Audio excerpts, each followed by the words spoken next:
دنیا کی تاریخ میں اللہ نے 1,24,000 نبی بھیجے۔ آج ہم سنیں گے اس عظیم سلسلے کی مکمل داستان۔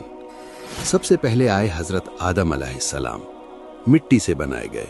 اللہ نے اپنی روح پھونکی، جنت میں رہے، پھر زمین پر اتارے گئے۔ تقریباً 1000 سال اس دنیا میں رہے۔ حضرت آدم علیہ السلام کی وفات کے کچھ عرصے بعد اللہ نے ان کے بیٹے کو نبوت دی، حضرت شیس علیہ السلام۔ ان پر 50 صحیفے نازل ہوئے۔ یہ پہلی آسمانی کتابیں تھیں۔ 800 سال سے زائد عمر پائی۔ حضرت شیس علیہ السلام کے بعد آئے حضرت ادریس علیہ السلام۔ لکھنے کا فن، ستاروں کا علم، یہ سب انہی کی دین ہے انسانیت کو۔ اللہ نے انہیں زندہ آسمان پر اٹھا لیا۔ وَرَفَعْنَاهُ مَقَانًا عَلِيًّا۔ صدیاں گزریں، زمین پر گناہ بڑھتے گئے، بت پرستی پھیل گئی۔ اللہ نے بھیجے حضرت نوح علیہ السلام۔ 950 سال تبلیغ کی، صرف چند درجن لوگ مانے۔ پھر آیا وہ طوفان جس نے پوری زمین ڈبو دی۔ ایک کشتی، ایک نجات۔ دوسرے آدم کہلائے، کیونکہ آج ہر انسان انہی کی نسل سے ہے۔ حضرت نوح علیہ السلام کی وفات کے سینکڑوں سال بعد آئے حضرت ہود علیہ السلام، قوم عاد کی طرف، جو سب سے طاقتور قوم تھی۔ انہوں نے انکار کیا۔ اللہ نے ایسی آندھی بھیجی جو 7 راتیں اور 8 دن چلی۔ قوم عاد مٹ گئی۔ حضرت ہود علیہ السلام کے بعد آئے حضرت صالح علیہ السلام، قوم سمود کی طرف۔ معجزہ، پتھر سے اونٹنی نکالی۔ قوم نے انکار کیا، زلزلے نے سب ختم کر دیا۔ پھر آئے وہ نبی جن کا انتظار پوری کائنات کو تھا، حضرت ابراہیم علیہ السلام، خلیل اللہ، اللہ کے دوست۔ آگ میں پھینکے گئے، آگ گلزار بن گئی۔ خانہ کعبہ تعمیر کیا۔ 175 سال اس دنیا میں رہے۔ حضرت ابراہیم علیہ السلام کے بعد 2 عظیم سلسلے شروع ہوئے۔ ایک طرف حضرت اسماعیل علیہ السلام، عربوں کے جد امجد، جن کی نسل سے آنا تھا آخری نبی صلی اللہ علیہ وسلم کو۔ دوسری طرف حضرت اسحاق علیہ السلام، جن سے شروع ہوا بنی اسرائیل کا سلسلہ۔ حضرت اسحاق علیہ السلام کے بعد آئے حضرت یعقوب علیہ السلام، جنہیں اسرائیل کہا گیا۔ 147 سال عمر پائی۔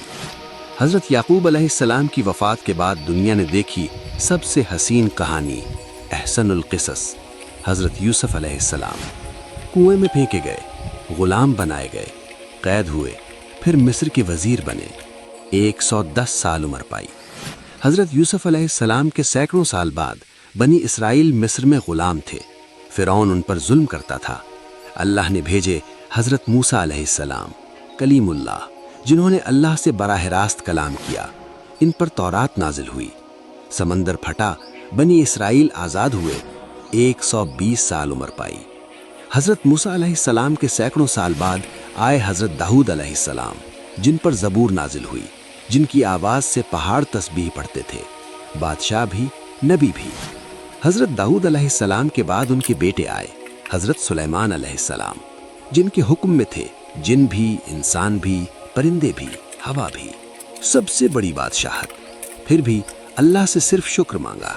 حضرت سلیمان علیہ السلام کے بعد آئے حضرت یونس علیہ السلام، جو مچھلی کے پیٹ میں گئے، تاریکیوں میں پکارا، لا الہ الا انت سبحانک انی کنت من الظالمین۔ مچھلی نے انہیں ساحل پر ڈال دیا۔ پھر آئے حضرت زکریہ علیہ السلام، بڑھاپے میں اولاد مانگی، اللہ نے دی۔ ان کے بیٹے حضرت یحییٰ علیہ السلام، جنہوں نے حق بات کہی اور راہ حق میں شہادت پائی۔ حضرت یحییٰ علیہ السلام کے بعد آئے حضرت عیسیٰ علیہ السلام، روح اللہ، بن باپ کے پیدا ہوئے۔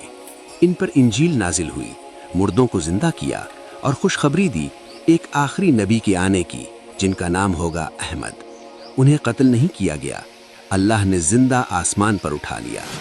اور پھر حضرت عیسیٰ علیہ السلام کے 600 سال بعد وہ وقت آیا جس کا وعدہ آدم علیہ السلام کے وقت سے تھا۔ مکہ کی سرزمین پر عبداللہ کے گھر میں پیدا ہوئے خاتم النبیین، محمد رسول اللہ صلی اللہ علیہ وسلم۔ ان پر نازل ہوا قرآن، وہ کتاب جو قیامت تک کے لیے ہے، آج بھی محفوظ ہے، لفظ بلفظ جیسے نازل ہوئی تھی۔ سلسلہ مکمل ہوا، آدم علیہ السلام سے شروع ہوا، محمد صلی اللہ علیہ وسلم پر ختم ہوا۔ ہر نبی نے ایک ہی بات کہی، لا الہ الا اللہ۔ اس ویڈیو کو ضرور شیئر کریں اور چینل سبسکرائب کرنا نہ بھولیں۔